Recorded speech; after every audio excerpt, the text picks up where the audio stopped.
Kathleen's working on that. I'm going to go ahead and start the meeting. And I'll call the regular select board meeting of Tuesday, June 22nd. And the first item is approval of the agenda. And there are changes from our warned agenda. Item 3B was deleted, which was first, third-class liquor licenses. And in addition to the consent agenda was item 3D, approval of the VTrans Town Highway Roadway Program paving grant for the paving of Katy Road in 2022. Another addition is item 5A, consideration of request to close Park Street from 10 a.m. to 3 p.m. on August 15th for a Sheldon Museum event. And finally, deletion of item 10, correspondence regarding purchase of leased land at 2 Forest Lane, which we moved to the July 13th agenda. Are there any questions? And just so everybody knows who's watching, this is our first hybrid meeting. The Secretary of State has decided that with the emergency order off and Vermont going to phase 4, I believe it is, that the meetings have to be held in person. And so on short notice, Kathleen and Chris, our town staff that carry the water all the time for us, have come up with a solution that's hybrid. It's called an owl, I guess, and it watches us 360 in the room. So when we're speaking, it'll be a little bit of a delay for those of you who are here, and then it'll capture who's speaking. And the attendees, so we have some board members who are attending. I can't see all of you, just so you know. And so we'll need you to actually, say something or raise your hand or something, the little computer hand, just so we know that you've got something to inject into the conversation or a question. So if you could just help me with that. So we'll get through this, the first hybrid meeting, and I'm sure we'll learn some lessons. The first item is that approval of the agenda. I just went through the changes. Is there anything in that somebody would like to talk about or pull out before we move forward on that? Okay, then pleasure of the board on the agenda. I move to approve the agenda. And from this end, I approve the seconded. Okay, all in favor signify with a thumbs up on, and those here, I guess we do the same because hybrid. Okay. Okay, now to the consent agenda. Is there anything in the consent agenda that anybody would like to pull out or speak about before we approve the consent agenda? Pleasure of the board on the consent agenda. I'll move to approve the consent agenda as presented. I'll Second. Okay, moved and seconded. All in favor signify with a thumbs up. I have to abstain from these select board meeting minutes, Yeah. but everything else. Okay. And of note, I hope everybody noticed that the budget for a wacko of a year is actually, I think we've got to be fairly pleased, I would say. Are you, Kathleen? Yes, so expenses are about just over $400,000 under budget, and revenues are $200,000 over budget. So we're looking at going into the black at the end of the year. Projected year-end balances. Amazing. Citizen comment.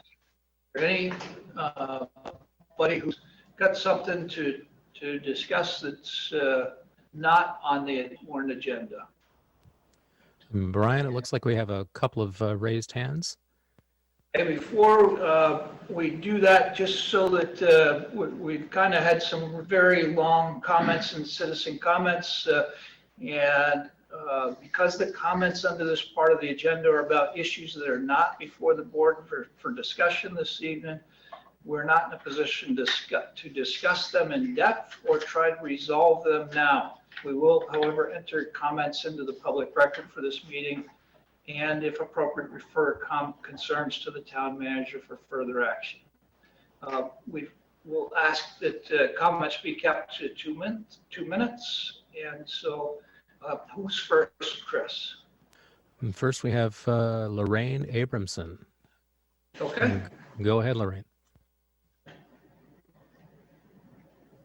Yes, good evening. My name's Lorraine Abramson, and I live at 26 Stewart Lane in Middlebury. I'd like to bring to the attention of the Select Board the very dangerous situation that exists on High Street between Seminary and Stewart Lane. It's a very short section, and it's very narrow, and the traffic on it is dense.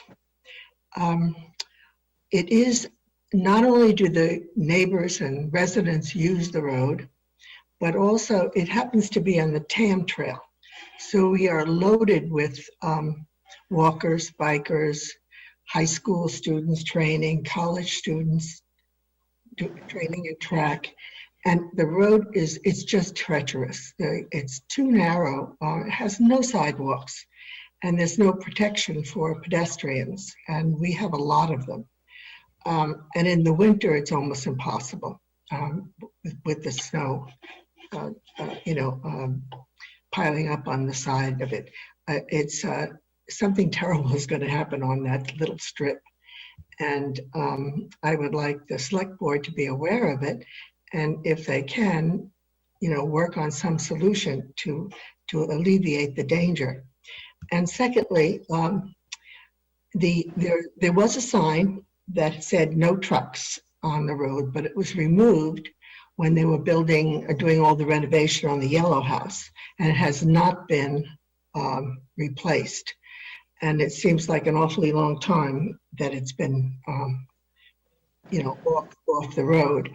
And at least that was something that kept trucks from coming down, or at least they were warned that it shouldn't be coming down. So 15 that's seconds, please. okay. So that's it. I think we really need some help with doing something with the danger that now lies on that strip. Thank you. Lorraine, question to clarify, is it mostly the trucks that present the danger, or is it the narrowness of the road in your mind? It's the narrowness of the road. The trucks are, of course, more problematic than the cars, but in general, it's everyone. Okay. Thank you. Lorraine. And Brian, she's my neighbor, lived across the street from me at the Swift House, and that is really a treacherous stretch. It's a lot of traffic, cars and people.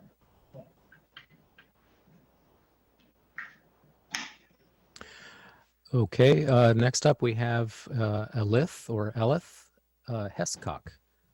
Go ahead, please. Thank you for your time. My name is Elith Hescock. I live at 19 High Street.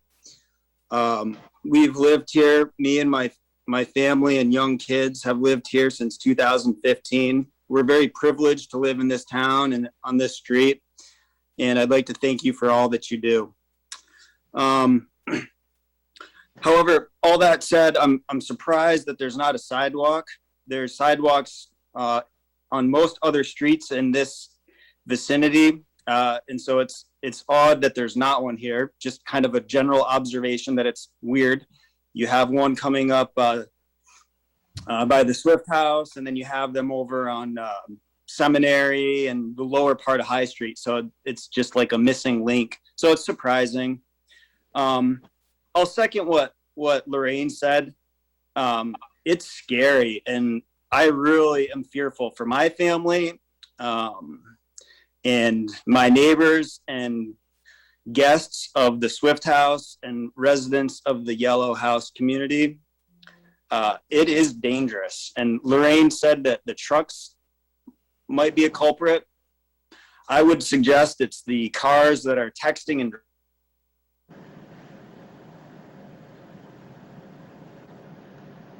Alyth, are you there?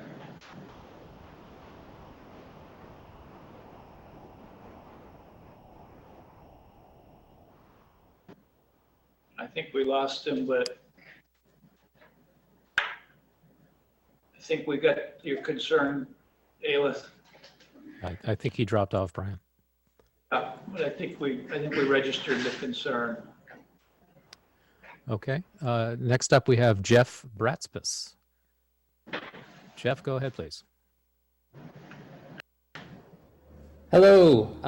I was wanting to add my comments as well. The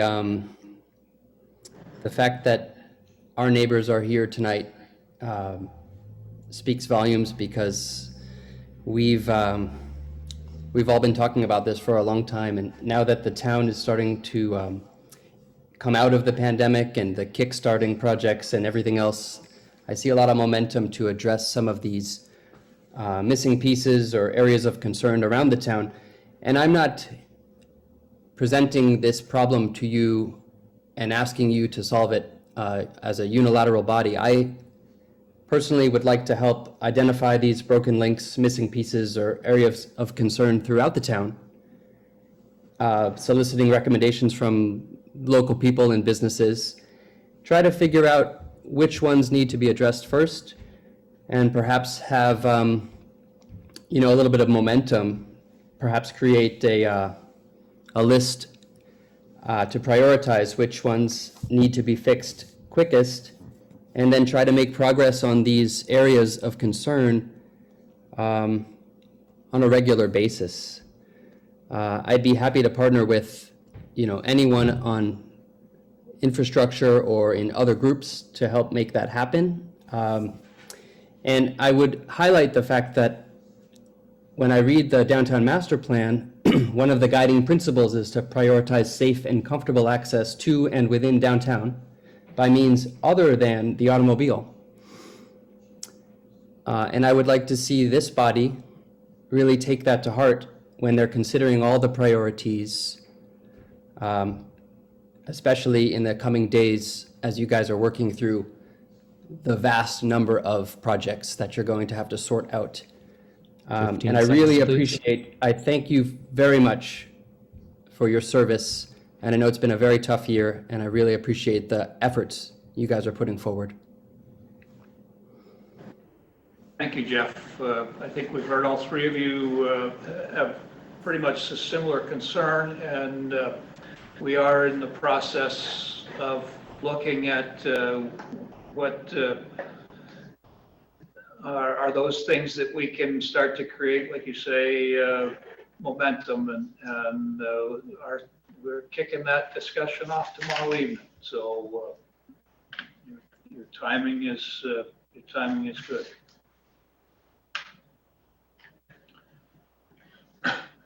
Were there any others, Chris? That's all we have at the moment, Brian. Okay. Then I'm going to move on to agenda item number 5, which is approval of amendment number 3 to the Lamore and Dickinson engineering design contract for the Exchange Street sidewalk project. And the board's approval is being sought for amendment 3 to the engineering and design contract for the Exchange Street sidewalk project, which adds $8,816 to the existing contract. The amendment reflects the cost of additional work that the consultant is being asked to do in response to property owner concerns to change a large portion of the project from a 10-foot wide paved path to a 5-foot wide concrete path. And that's part of the negotiations for right-of-way. In our right-of-way attempts, we had been unable to get property owner consent to putting in a 10-foot path, and especially when you get down into the McIntyre area, where they've got a lot of driveways. They're worried about having bicycles in the wide path, and fearful that there's too many different intersections there of different vehicles, and would prefer to have the bikes out on the road and just the slow moving pedestrian traffic in that space. They were worried specifically about their liability, being that it's crossing their properties. In our discussions, they were willing to provide a right-of-way agreement if we would narrow it down to a normal sidewalk like the majority of town has. As we pointed out, that our real hopes was to get this done, all the right-of-ways done, and finally be able to start moving forward with the project. The McIntyre family agreed to that, and so we went back to the state.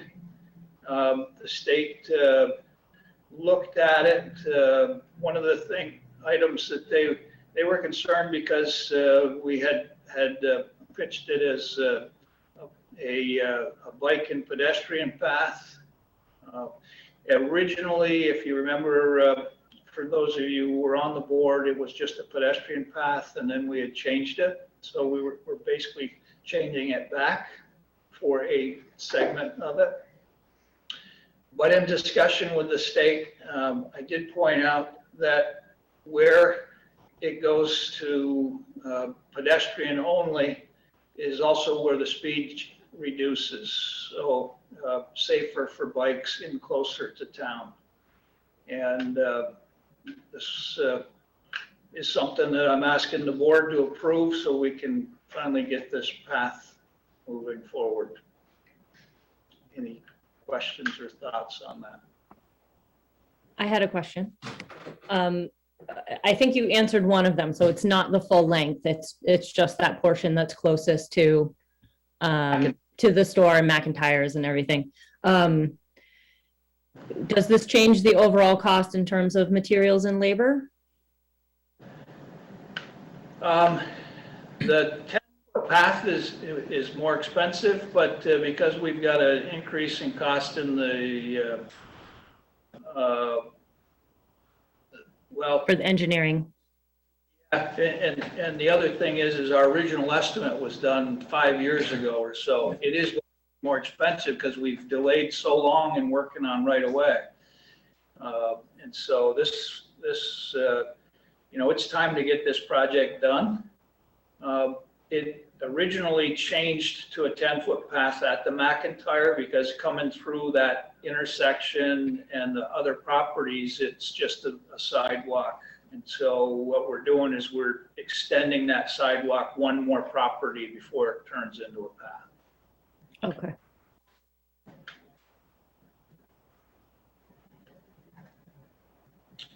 Any other questions?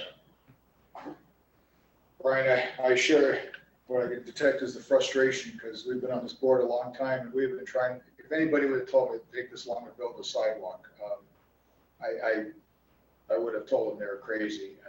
And I still think it's insane how long it's taken. But if this is the final element, again, it was a long overdue project going, and the justification and the argument you've made is right. And I remember going through the full cycle.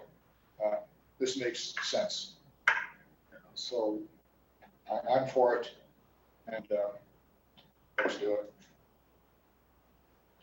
So there is one property that is in probate, but Adam Luigi, who's our project manager for this, believes he will be able to get the court's approval. I think is the way I understood that. So yeah. Hey, Brian, can I suggest that about this hybrid part, you guys, if you can get closer to the mic when you speak. I could not hear Nick very well when he is speaking. If you get closer to the mic, please. Okay, you could pull your tape on. He can talk louder. I go, He was whispering. well, I was whispering for Hod just to go along and see how much you were paying attention. I could hear Brian very well, but I couldn't hear you.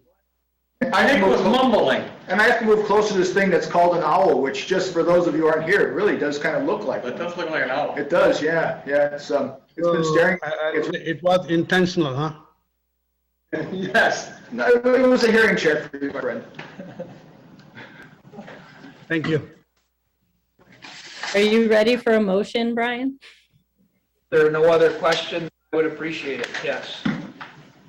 I move to approve amendment number 3 to the Lamoureux and Dickinson Engineering Design Contract for the Exchange Street Sidewalk Project at a total cost of $8,816. Second? Are there any other questions or comments on this?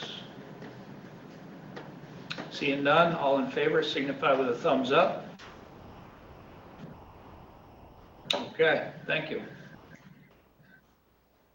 Next is 5A, consideration of request to close Park Street from 10 a.m. to 3 p.m. on August 15th for a Sheldon Museum event. Mary Manley, Associate Director of the Sheldon Museum, is seeking the town's permission to close the Park Street to traffic on Sunday, August 15th between 10 and 3 p.m. for a museum event honoring Henry Sheldon's birthday. Any request to close a town road for public or private event requires the board's approval, which is why it's coming to us. Chiefs Hanley and Shaw have been asked to comment on this request from a public safety standpoint, and Mary has also been asked to notify MREMs and communicate with the residents of the apartment building on Park Street. I didn't see where either Chief Hanley or Chief Shaw had a negative comment. Did you get anything back from them? I did, just this afternoon. David Shaw says, I have no problem with this event's location. Happy to see the town come back to life and people getting together. Usually it's not that enthusiastic. I have. Who said that? Yeah, David. And Tom Henley says, I have no objection to the closure as long as affected residents are accommodated for, as well as fire EMS service access. Okay. Any questions or comments on this? Do we know, is this open to the public? It will be a public event? Yes. Okay, Lots of stuff going on. yeah, it's nice to see. Pleasure of the board then. I'll move to approve Sheldon Museum's request to close Park Street to traffic on Sunday, August 15th between the hours of 10 a.m. and 3 p.m. for a museum event honoring Henry Sheldon's birthday.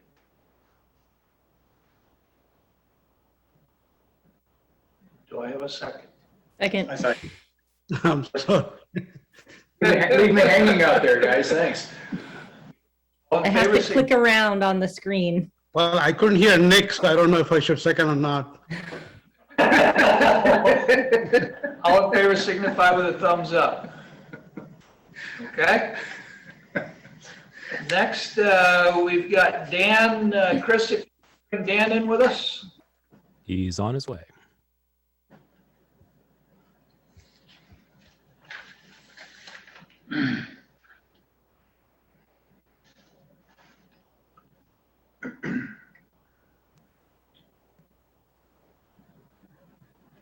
Okay. Video, come on. There we go. Here we go.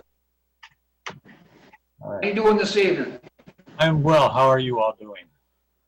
We're doing well. Good, good.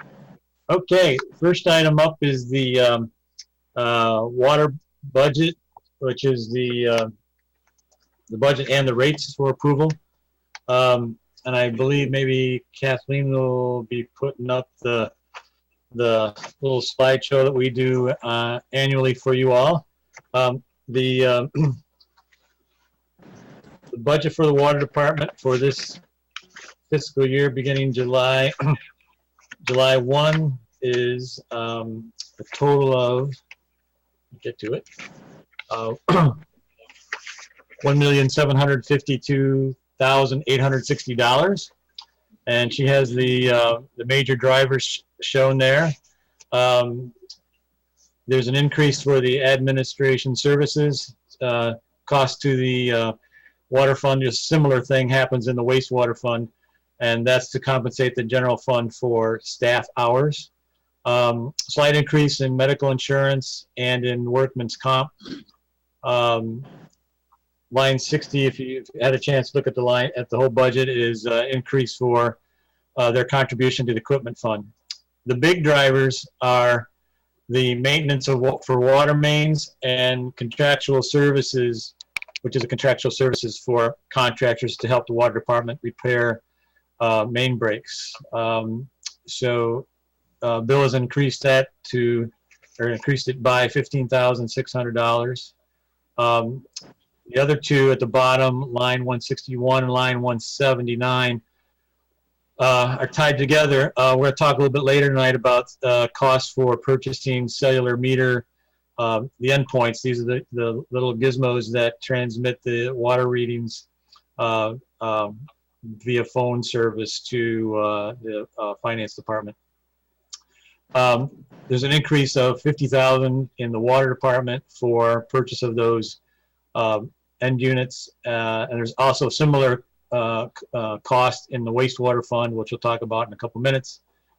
To offset that, I did not include what we've been doing the past few years is $110,000 increase per year for capital improvements. It was really difficult to project, with COVID, what the economy was going to do and the habits of people and businesses, opening up to full steam as what the revenues would be. So I was pretty conservative on forecast. That being said, there are rate increases that are necessary to meet what we think are conservative water sales. So the water budget, the water rates. Kathleen, can you flip back and forth, go ahead a few pages? If you look on that sheet there that's coming up, this is assuming a typical user of 9,300 gallons per quarter. It's a number we've used for several years for showing a general cost for a typical user. The water base rate would go from $60 per quarter to $65 per quarter. And the rate change would go from $3.75 per 1,000 gallons to $3.87 per 1,000 gallons. So you can see for the typical user, the rate goes from $94.88 per quarter to $100.99 per quarter.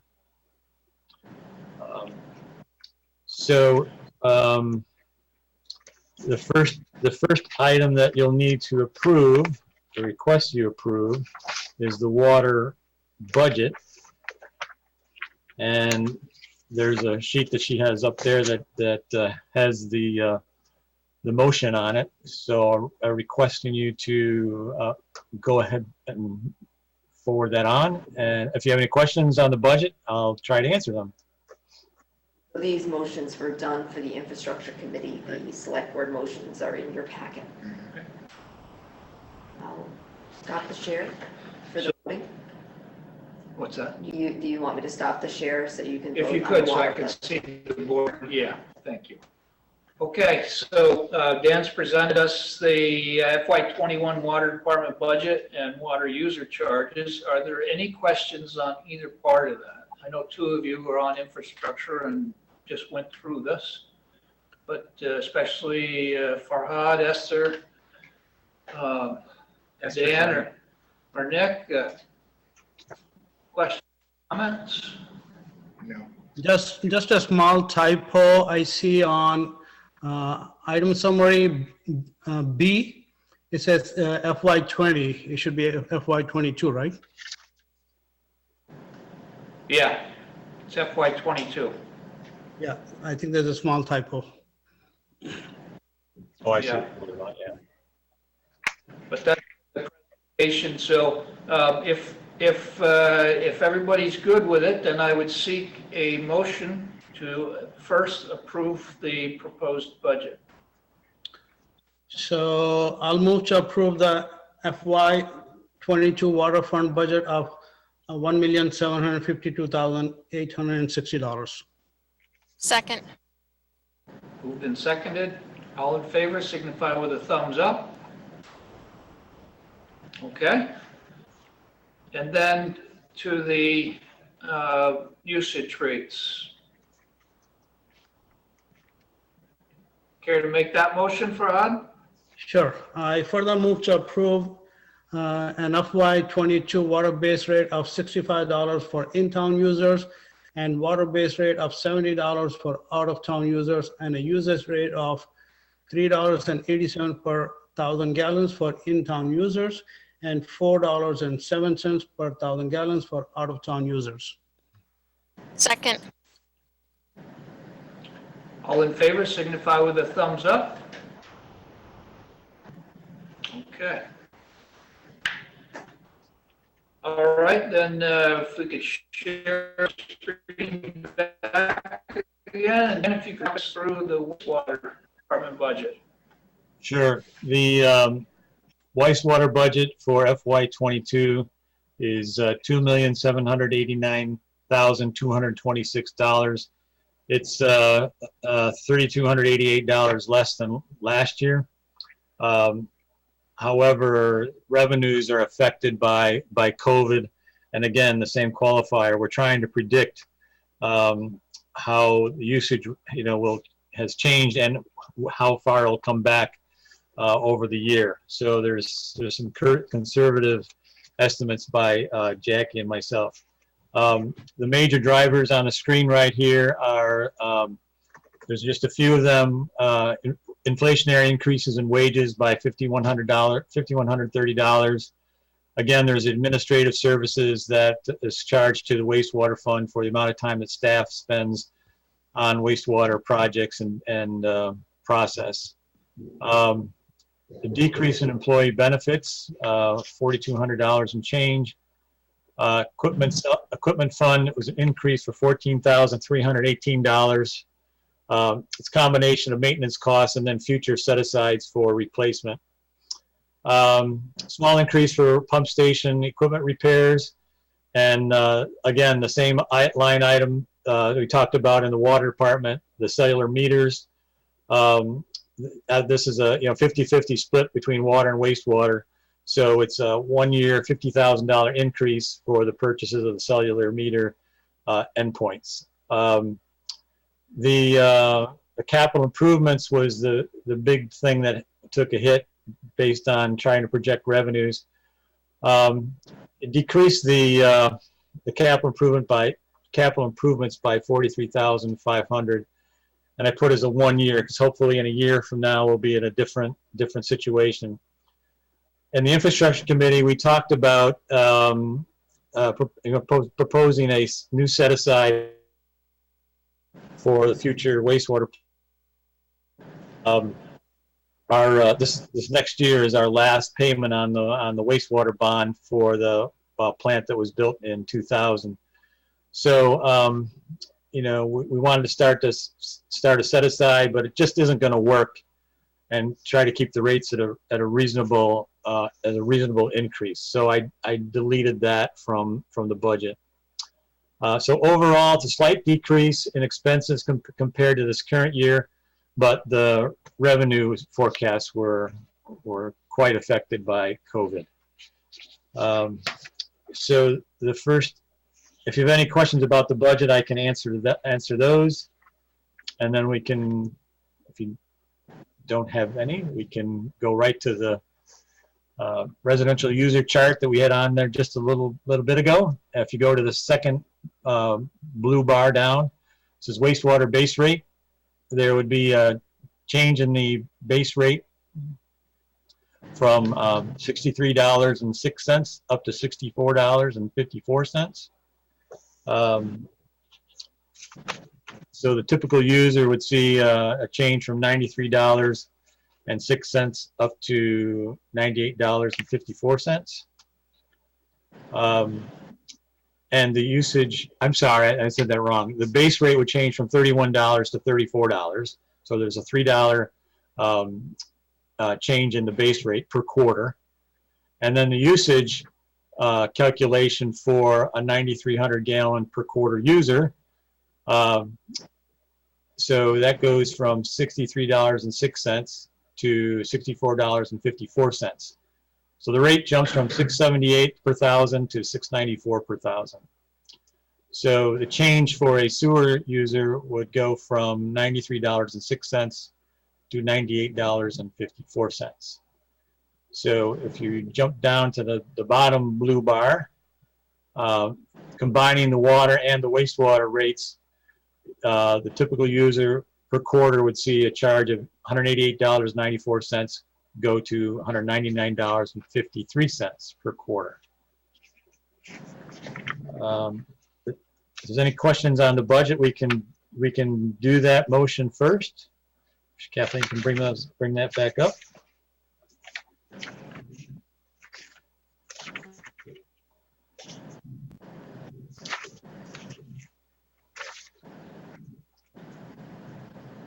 There you go.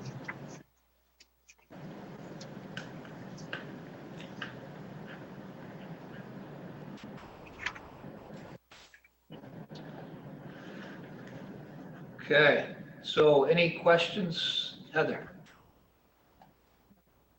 So just for alternate calculation means that increase for both combined water and sewer annually, just the increase is $42.36, and monthly it's $3.53. That's just considering the increase monthly and the increase annually, if you have trouble doing the calculation from quarterly. I had just figured that it was one less creamy per month. Oh, no.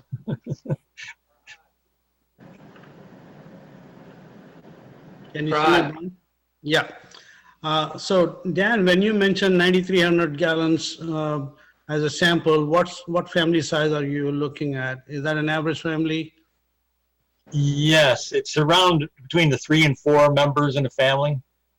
So there are some that are single users, single people or couples, elderly folks, and then there's some that maybe have 4 or 5 people in a family. So it's a general number that we've come up with over the years. It's typical.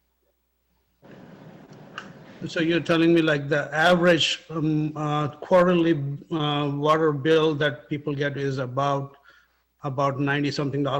Is that that's an average charge? Yeah, let me go back to the screen. So just water only is based on those, that quantity of 9,300 gallons a quarter would be, for the new rate, would be just about $101 per quarter. Yeah, I'm asking, is that an average charge on water around the town?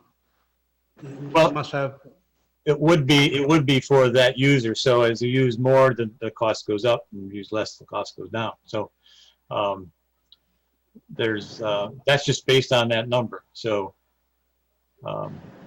if you're curious on, if someone knows what their usage is, they can, before they get their next water bill, they can do this calculation and figure out what their bill is going to be. Okay. I have a question. Looking at the numbers, the expenses of the last few years are almost the same as what's proposed for the following year. Why do we have a rate increase for wastewater? Am I missing something? I know the revenues now are not up there, but again, we still have 1 month to go before the bills are. Right. I think that Dan can jump in, but they've made some conservative estimates, not knowing how much the economy or the water usage and the water usage meter, water usage. So you took the actual estimated number of gallons that we would selling. Yeah, even though the expenses may be very similar, the amount of wastewater or water that we might meter is less. We saw that, every quarter, except the March quarter, the June quarter, which was an estimate, and in a few days we'll have an actual number for the June quarter, but they were down significantly from previous years for the amount of wastewater that we actually sold. So when the amount goes down, the rate has to go up to equal the same amount of expenses. Yeah,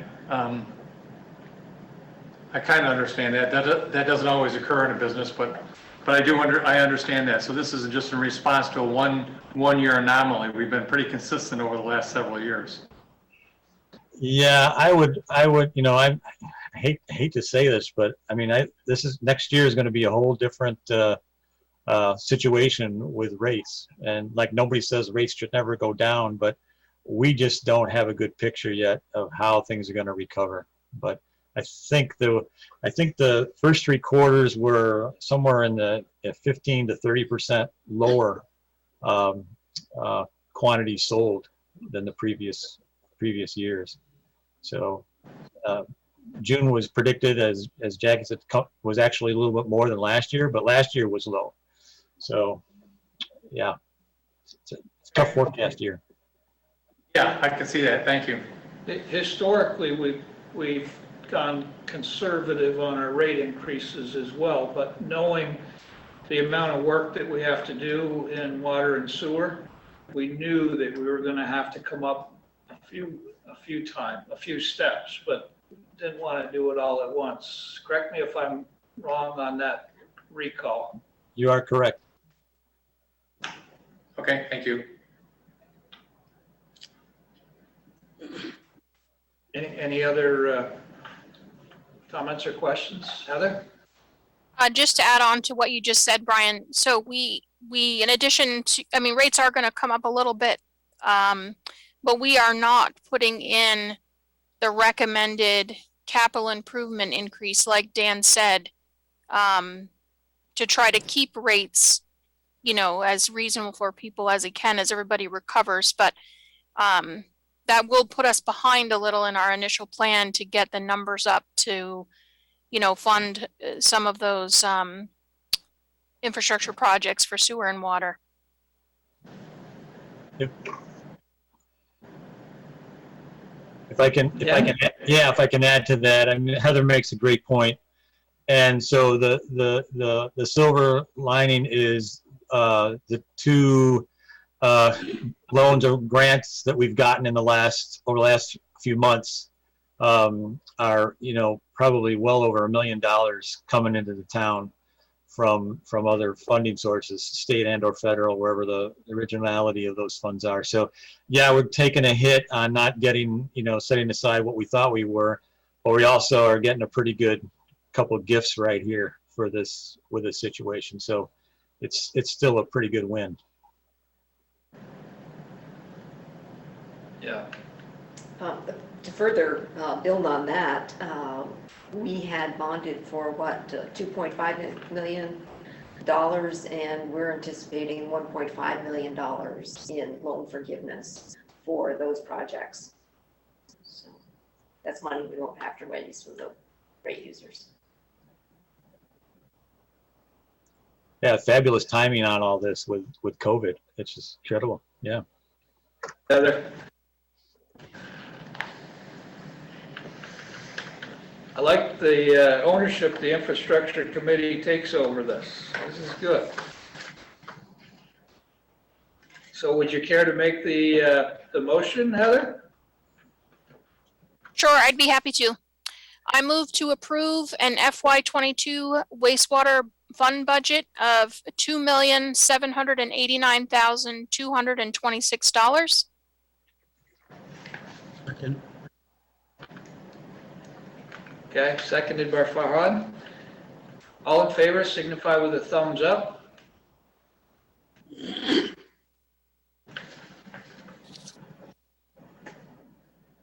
Heather, would you care to cover the rates?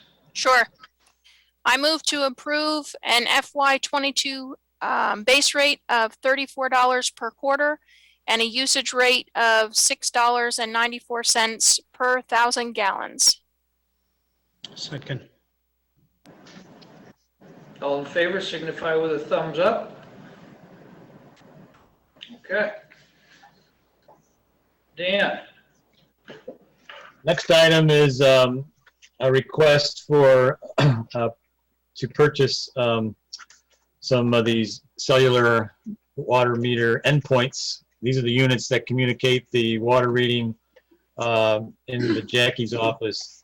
There's been some technology changes, and as you know, we've all heard through this COVID thing about bandwidth and you know, internet service at home, and so I should say speed. And so what's happening in the industry is they're shrinking bandwidth and trying to up the speed. And so what's happening is the situation with these cellular endpoints using the cellular band is changing. And so some of those the companies that manage that data transition are changing technology and limiting you know, the access and the speed of that technology. So what's that meant for us is that you know, we use Badger Meter, and they're affected nationwide and probably beyond that as far as how their units are going to communicate. So they've had to make some technology changes to their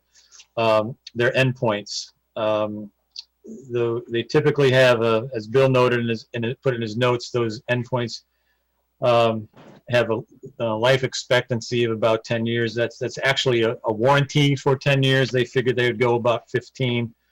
But I got to tell you, I've been around this situation long enough that no matter what anybody guarantees you, the technology change usually beats out the warranty. So here we are again. So anyway, the request is to purchase 1,662 of these endpoints from Badger Meter.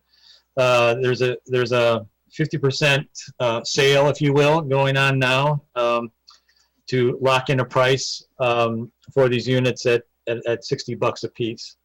So there's going to be a fair amount of work for the water department to get these changed out over the next year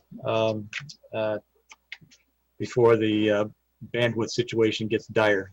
So it was good timing to purchase these at a better price than we would have at some point in the future. So I'm requesting the board to approve the purchase of these units for units from Badger Meter.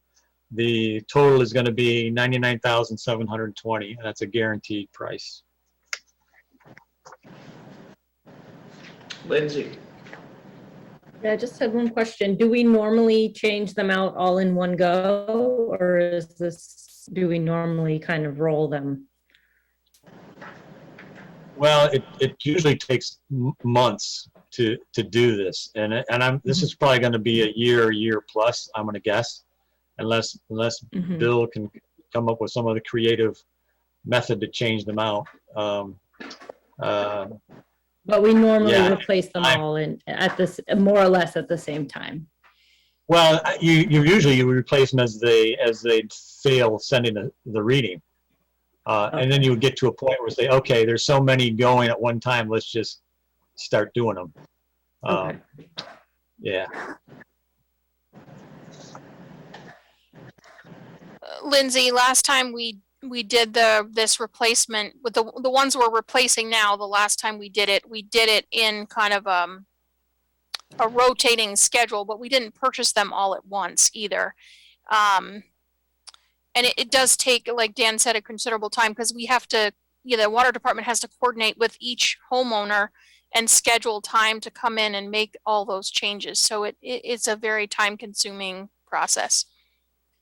And if I could also just add, I requested of Dan at Infrastructure that we consider putting into the budget a line item for these meters. I know kind of like we do for the fire equipment in the capital budget. We start, so we have the money when this happens to us again, and we're not purchasing them all in one year. We sort of start setting aside a little bit over the next 10 years, so the money's all there. So I made that suggestion as well. Okay, yeah, that's sort of what I was getting at. Thank you. Any other questions or comments? Pleasure of the board.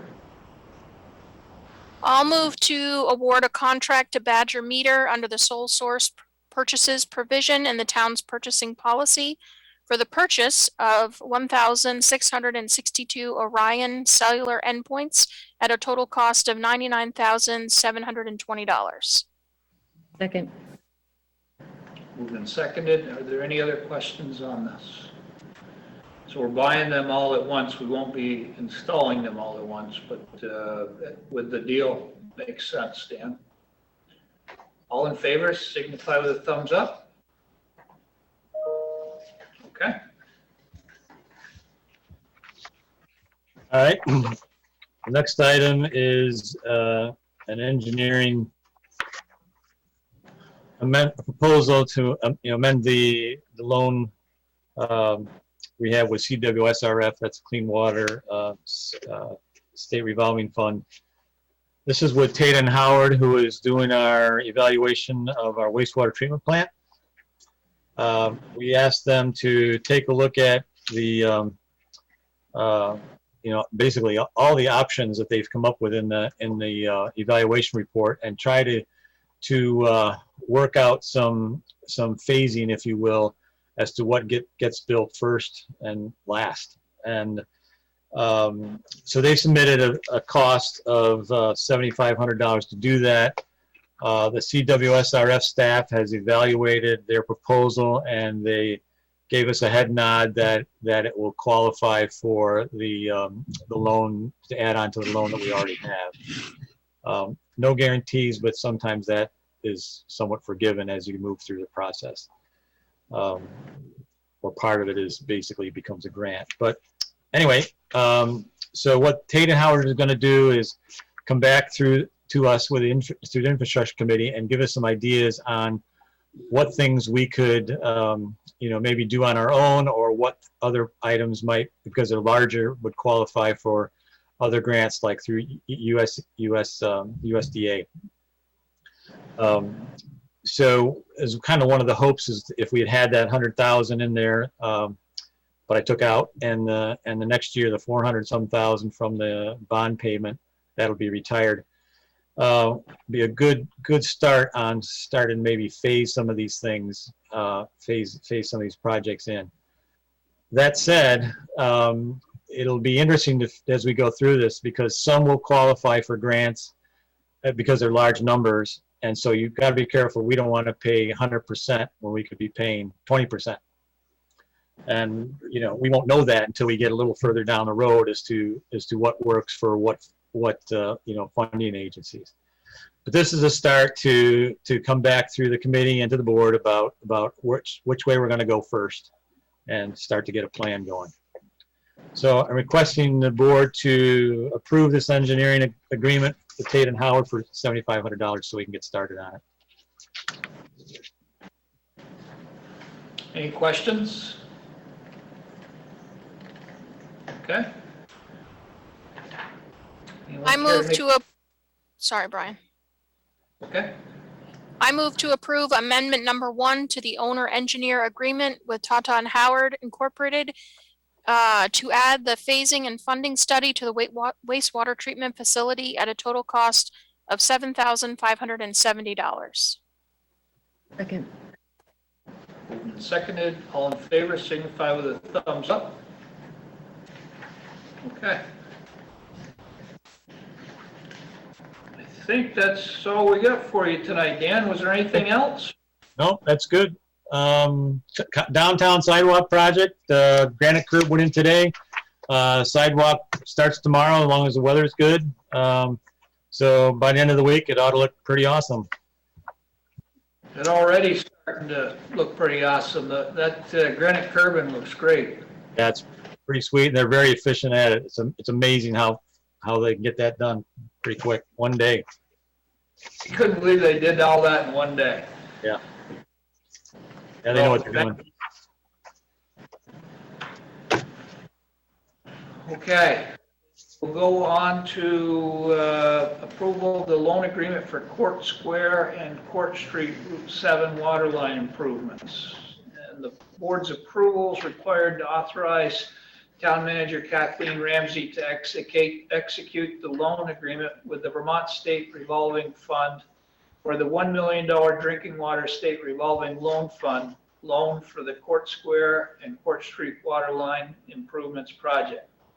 This loan is eligible for forgiveness of $750,000 of the loan principal on the date of the first scheduled payment on October 1st, 2022.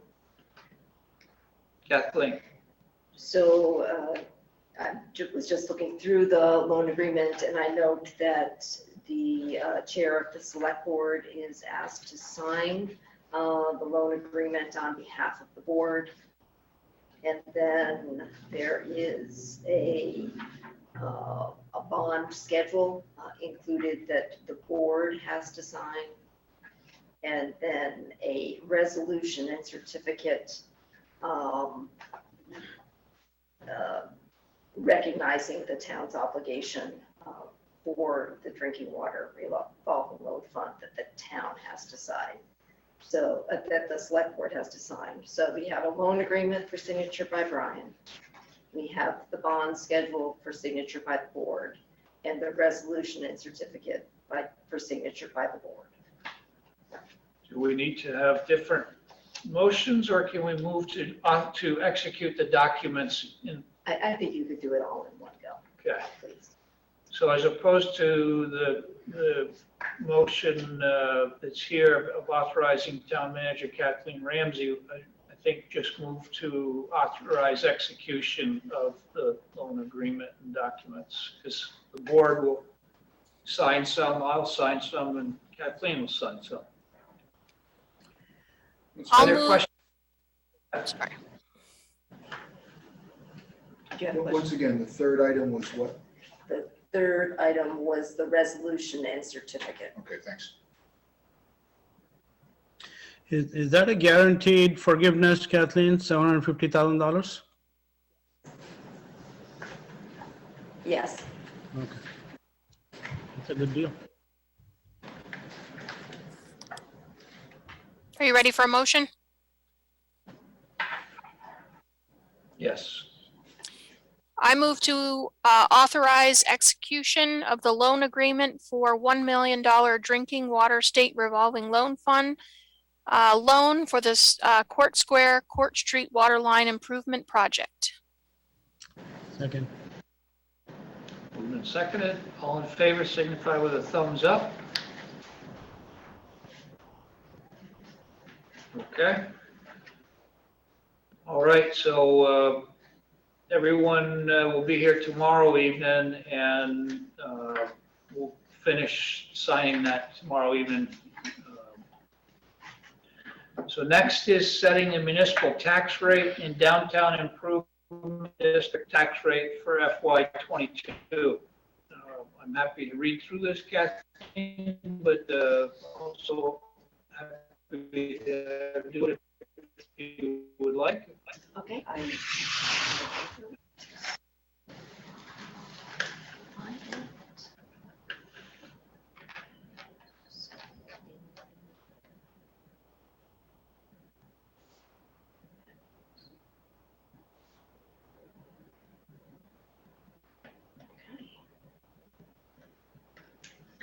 So in your packet, I have prepared a draft of the tax rates for FY22.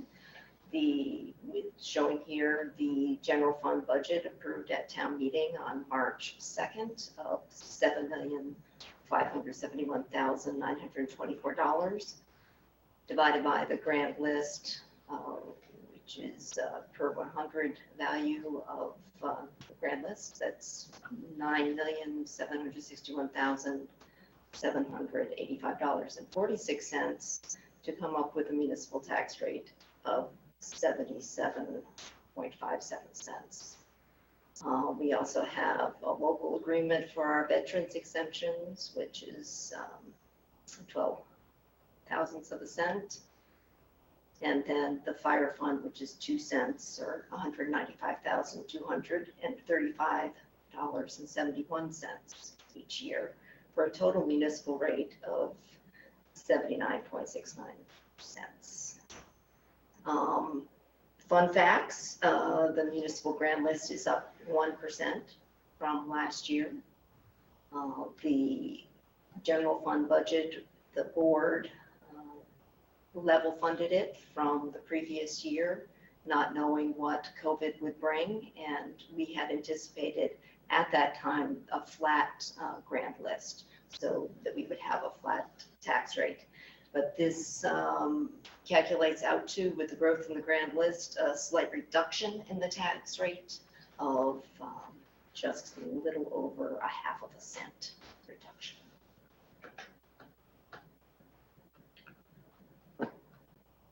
I think I hear the applause out there. But as I always say, that's going to hurt. That's going to hurt next year. I know. You know, I've been on this board a long time now, and I think you've said that every year. But you seem to pull a rabbit out of the hat every year. But part of that is being fiscally responsible, but part of that is the hard work that our staff does to get all of the grants and leverage the funding that we have. And I think it would be, I would be remiss not to recognize that fact. And I think the town should know that the reason why our tax rate has been able to stay isn't just the utilization of the Cross Street Bridge Fund's excess, but also all of the phenomenal grant writing that we're getting out of our team here. So much appreciated. Why don't we act upon that? Are there questions about the municipal tax rate? Then I would like to act on that before we go to DIDC here. So I'll move to set the municipal tax rate for FY22 at $79.69 per $100 of property value.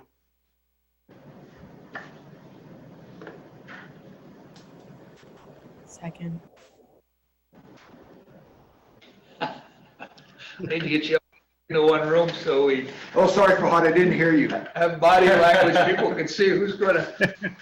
Okay, we got a motion and a second. All in favor signify with a thumbs up. All right. Okay, and then back to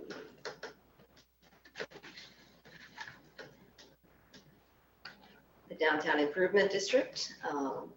For our downtown commercial properties, the Downtown Improvement District recommended a budget of $33,333 this year, which will include 10% of a maintenance allocation of the total budget, which is $3,333, 15% allocation to the Better Middlebury Partnership, $10,000 toward the Better Middlebury Partnership marketing position, $10,000 for benches for Triangle Park and Lazarus Park, and $5,000 for tree grates for the new trees on Merchants Row. So the tax rate for that is 5.17 cents.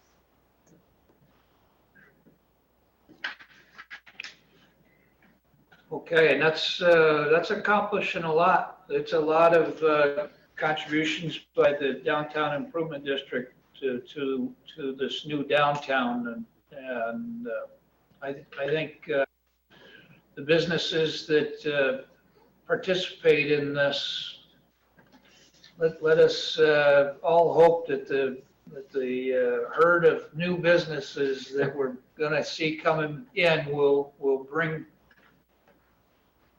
a lot of business back to the downtown. So Are there any comments or questions on this?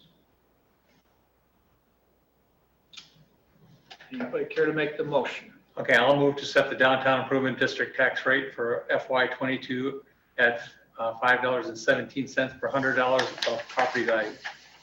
Second. Can I get you to amend that to 5.17 cents?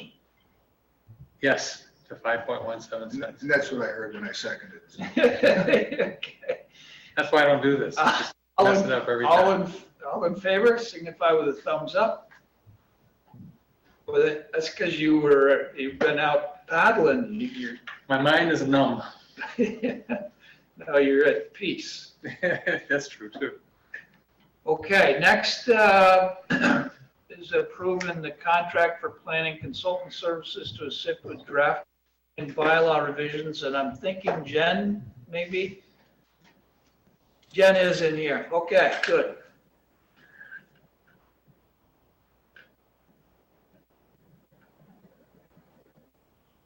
Good evening, all. Hello. So, yeah, I'm here tonight to see if you have any questions about this this grant that we got, this $22,000 to hire a consultant to do some revisions of our zoning bylaws. This is the next step in the process after the downtown master plan. You know, the downtown master plan collected a lot of input from people and specific groups. I mean, I had a facilitated discussion with the Addison County Housing Coalition and heard a lot of the input that you got, I think, last meeting or the meeting before, almost a year ago. You know, and so this is a way to get a consultant and put my head together with her and just, you know, make some updates to our zoning. Our zoning's not broken, but, you know, it's one of those documents that's a living document and it can always be better. And it would be nice to just make sure we're removing any barriers to doing the kinds of things contemplated in the downtown master plan, and also create some incentives to try to get more of these housing developers to come to Middlebury and look at sites here and do their magic. So I don't know if you had any questions. Nick? Yeah, Jen, it's downtown and village center areas. So the downtown was the area covered by the master plan. Beyond that? Yeah, you know, living in East Middlebury, maybe I'm a little, maybe I have a lot of dreams when I walk my dog, but I think there's a lot of neat little spots for infill development in East Middlebury too. And we have these whopper setback distances in the zoning in East Middlebury that probably just don't make sense. So as we tweak the setbacks and the lot sizes in some of our interior downtown districts, it makes sense to cover the village center as well. Would you be looking also at other areas like Exchange Street and whatnot, or are you looking predominantly on village center zoning at this point? Yeah, I think the idea is to continue to grow out the growth centers where we already have some residential development and try to make the best use of infilling housing in those districts. We have so many districts like the high density residential and the medium density residential that already exist in those growth centers. And the idea is to just make that zoning even more conducive for growth there. So that really goes back to my question. So really we're talking about zoning and subdivision regulations for the whole town, effectively. Yeah, but really concentrated in the downtown and village center areas. That just trips off my tongue so easily because that's such a central tenet of state planning policy and our town plan, that we want to concentrate our residential growth in these growth centers near existing infrastructure rather than sprawling into other areas. Okay. So I think we're starting with those areas first. Well, that makes sense. That covers a much broader area. Okay. Yep. So this is a focus on residential zoning, that's residential construction and whatnot? Yeah, It's not residential, and mixed use, some of these downtown neighborhoods could probably, and East Middlebury could probably stand some friendly commercial uses that enhance the neighborhoods a little bit. So yeah, residential and mixed use, I'd say, Brian. Any questions of Jen here? Not a question. Sorry, am I interrupting anyone? Go, Lindsay. Can I go ahead? Okay, thank you. The delay is causing some confusion, I think.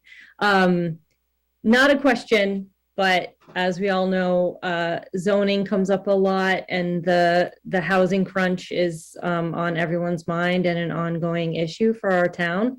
And I get the impression sometimes that people come to us wanting us just to change something to make it easier, and I don't have that skill set, and I don't know how exactly to do that. And so what I appreciate several things about this. One is that it's done in the right order, meaning the town, the downtown master plan came first, and you got all that input from the community. And then I also really appreciate that you found money for this to happen. So, Brian was just saying that the ability of our town staff to find money when we need it, and to write grants that are, that are attractive, is really an asset. So I just wanted to say thank you, and I'm really excited to see this move forward. Thanks, Lindsay.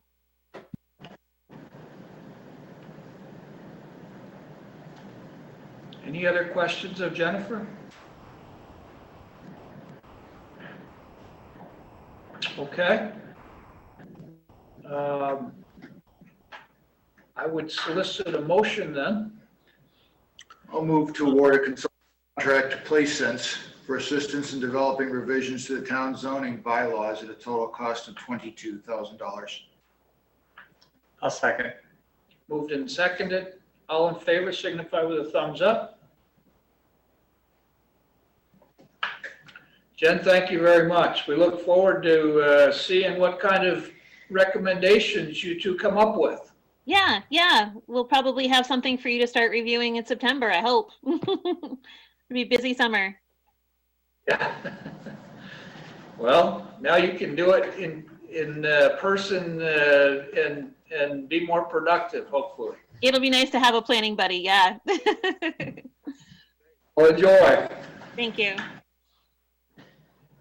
So 10 is pushed to our July 13th, which takes us to the check warrants. Lindsay, it's 8:13.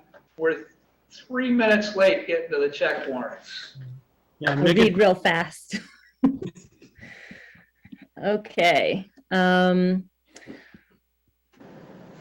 Hold on, just pulling up the right thing, making sure you guys can hear me. By the authority of the Select Board granted on April 28th, 2020, I have reviewed and approved total expenditures of $336,790.64, consisting of $220,296.52 for accounts payable and $116,494.12 for payroll for the period of June 9th through June 22nd, 2021. And I move the board's approval of payment of these expenditures. Second. Seconded, all in favor signify with a thumbs up. Okay. Now we move to board member concerns. I'll start with those of you I can see. Farhad? yes. I just have a comment about, it was the last meeting that some folks came forward about the Budolph Acres bypass everybody was using and stuff. Since then, I had at least 5 people stop by at the store, and they have similar concerns about that road being abused. And most of them are citing the timing of the signals as a problem. That's what's causing more than the construction. Construction is temporary, but they think the timing of the traffic lights is atrocious. I just wanted to let you know. Okay. Heather? I have a couple of quick things. First, I don't know if you've had the chance to see it, but I saw it yesterday on Facebook, the Town Hall Theater's membership drive video. It's really fabulous. If you get a chance, look it up and watch the video. Second, I was downtown Sunday and noticed that the trees along Merchants Row, the new trees as part of the construction, one of them is no leaves, the other two don't look very healthy. And I just wondered if was there some kind of warranty on those trees, or is it at the town cost to get those replaced? And if somebody's looking into that or not. And Kathleen, you can just let me know at another time. Several people have brought that to our attention, and Jim Gish has followed up with the State Agency of Transportation. They are under warranty. Great. The other thing is I just wanted to make some comments on the hybrid setup. So from my perspective, there's a little tiny, long, narrow bar at the top that I think is supposed to be a 360-degree view of the room, but it's so small. Other than the big windows, I really can't make anything out. And so I would just say that it's taking up screen space and it's pretty useless. The other thing is you guys are so small in the, because when two or three of you have a screen in the bottom, and you're nodding your heads or making motions with your hands, you're so small we can't see them. So just make sure that you speak rather than just nod or hand gesture, because I really can't. You're so small I can't see. And the other thing I would suggest is maybe some better lighting. Like when Brian is speaking, it's hard to see him. Like he just appears dark. So those were just some comments based on the perspective from what I see looking at you guys in the new format. We're not ready for opening night yet? Is that what you're saying? No, I just have some suggestions on some changes if possible. Yeah. And Heather, you should come here. It's pretty nice here. We can see each other. I'm gonna really miss the fact that I can walk down my stairs about 10 minutes before the meeting starts. Do you know what it takes to like get ready and leave the house and be at a meeting on time? I don't miss that part of what COVID provided, so. I did see somebody posted that it was time to go back in the office. I guess they better go buy some new pants. So. Lindsay? Yeah, I was just going to mention from my new spot at the teen center, I can see the tot lot, which Dustin has put a lot of work in. And it is filled with kids and parents, and it looks like a very happy place. And I was walking by recently, and a mom, Dustin found these swings where you can, like an adult can sit in a swing, and then the baby's in the baby swing and they're facing each other. And the mom was just really impressed with that because she could swing with her daughter and look at her face while she did it. And she said, I've never seen these before. These are amazing. So just some kudos to another staff member who's really bringing some nice things to our town. Thanks, Liz. Esther? Wow. So I have a whole new appreciation for the way our town is run. As Kathleen mentioned, I had boot camp earlier today. Thank you, Lindsay. And just seeing how the check warrants, how to do all that stuff. And I just appreciate the checks and balances that we have to make sure things are run to the best of our ability. And, you know, so I appreciate the staff and everybody so much more. And I'm so glad I'm not the only eyes when it's my turn. So it's not all on me, it's a group effort. So I'm excited and appreciate all of you, staff, board, everybody. Thank you. So are you up next, Esther? I am. Yeah, you'll ace it, don't worry. I really hope so. I'm gonna try. And we are all here if you need any kind of help. Well, Please. thank you. Thank you. Okay, thank you. Dan, I have nothing tonight. for those of you who weren't following, Dan just completed how many miles of canoeing? Almost 700 miles of canoeing and portaging for 39 days. That's a growth experience. I love it. And it was with my wife, and we're still married. Woo-hoo! Wow. She's the one. She's the one.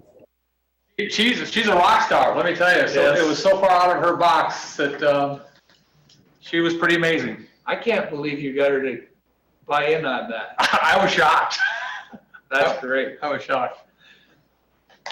Nick. Well, Dan, it just shows in common, we have something in common. We both married up. Yes, we did. Well, I have a great handler who takes care of me. I want to just sort of recognize over the last month, we've had the departure of two of our public safety professionals. One is Sergeant Mike Christopher, who after 28 years, said, okay, it's time to hang up the badge and go on and do other things in life. I've known Mike for a good number of those 28 years, both in the Public Safety Board. I had the opportunity for some of our police officer interviews to sit in with him. And I was looking at the articles in the Addison Independent, and there was the second set of articles that described some of the events that Mike had been involved with. And I've been on the board long enough that I remember several of those. And the phenomenal professionalism that Mike had to keep what could have been a tragic or a more tragic event from occurring. He is a commensurate professional and has been really responsible for a large part of the quality of what we have in the police department in this town. So Mike, thank you for everything you've done. And I'm hoping you have some really good rides on that motorcycle group of yours and see the world. So again, thanks a lot. The second one is a sadder event of the passing of Captain Bugger Warner of the Middlebury Fire Department. He was with the fire department for 32 years. Bugger's illness unfortunately took him at too early of a point in life. I want to extend condolences to Bugger's family and to the Middlebury Fire Department family with this unfortunate departure. People, as I've long been known, I've said many times, it always amazes me the dedication of the people and the time that they put in to take care of us and protect us. And Bugger was one of the classic people of that. So it's going to be missed.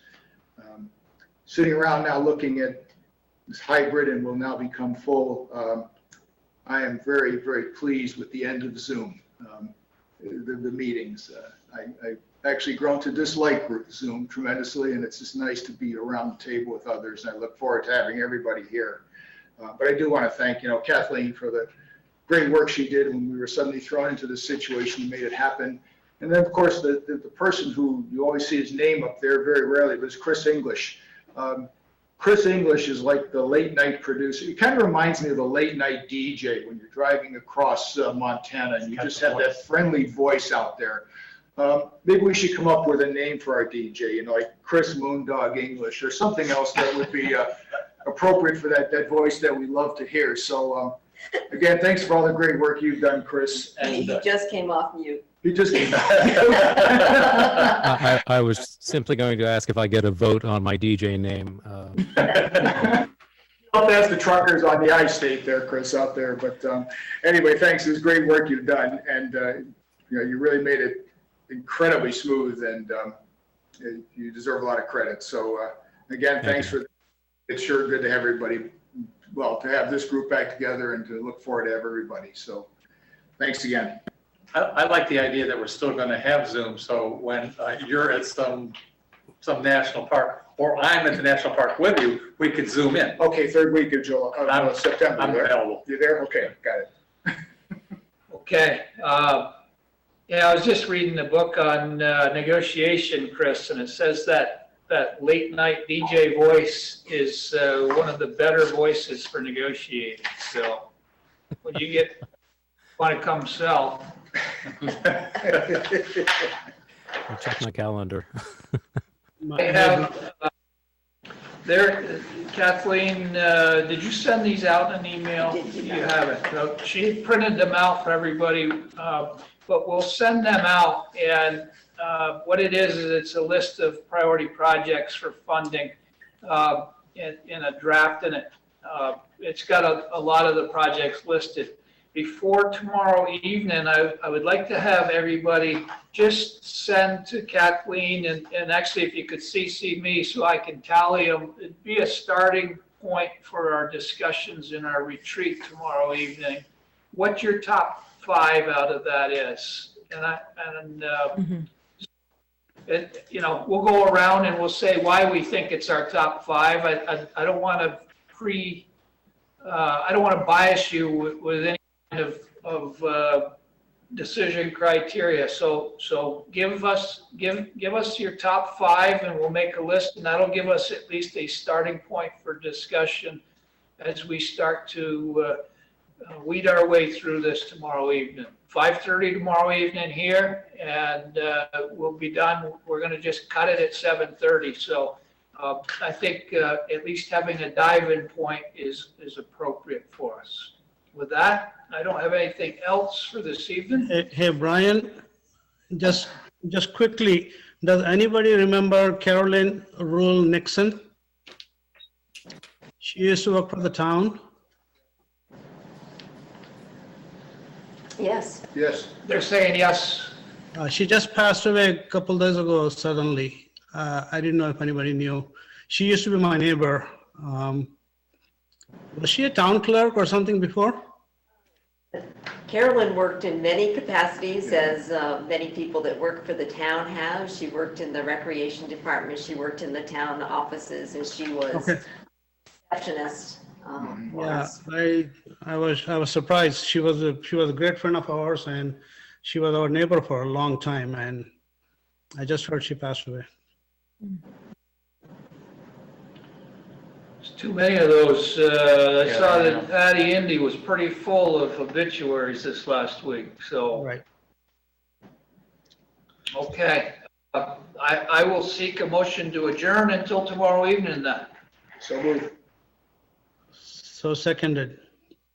And second, all in favor, thumbs up. Okay, 8:28, we are adjourning. Don't get too used to all these less than 10 o'clock closures, right? See you tomorrow, guys. Tomorrow. Good night.